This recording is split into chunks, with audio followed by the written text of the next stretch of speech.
A team just conceded 4 goals in a match its own manager controlled from kickoff to final whistle. That is not a false start. That is not bad luck. And it is not a goalkeeping error compilation. That is a structural signature. And if you understand what Xabi Alonso's Real Madrid looked like in transition, you already know, before I say another word, exactly where this broke. Tuesday, Stadium Australia, Sydney, the Sydney Super Cup.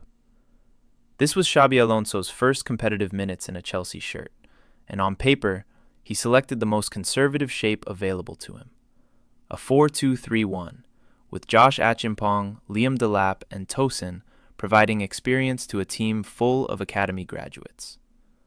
The headline, inevitably, was Joao Pedro.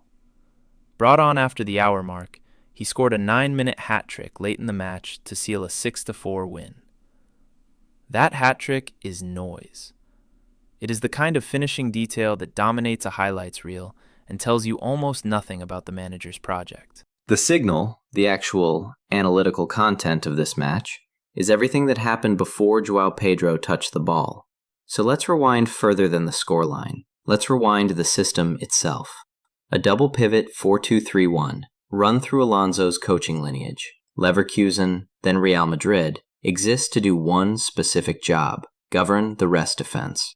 2 holding midfielders sit in a staggered relationship to the back 4. Their positioning is not reactive, it is preemptive. The moment the ball is played into midfield, the pivot's first responsibility isn't progression, it's screening. It's ensuring that if possession is lost in the opposition half, there are already 2 bodies positioned to delay a counter before it reaches the back line.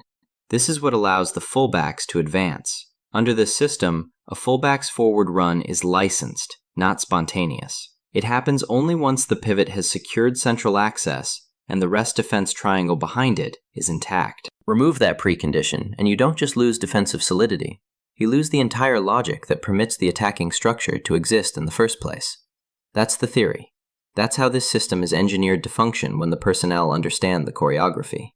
Let that sink in for a second. Now let's watch what actually happened on the pitch in Sydney. Here is the if-then chain, and it repeats twice within 20 minutes of real time. If the pivot is unfamiliar with this rest defense discipline, and remember this is a matchday squad built almost entirely from academy graduates with no prior exposure to Alonso's coaching, then the screening action happens late. Not absent, late. A half-second of hesitation in a positional system is not a cosmetic delay. It is the difference between a covered central channel and an open one. If the screening happens late, then the back 4 loses its buffer. The center backs are forced into decisions they shouldn't have to make, stepping to a ball carrier or holding depth and hoping cover arrives, without midfield support in front of them.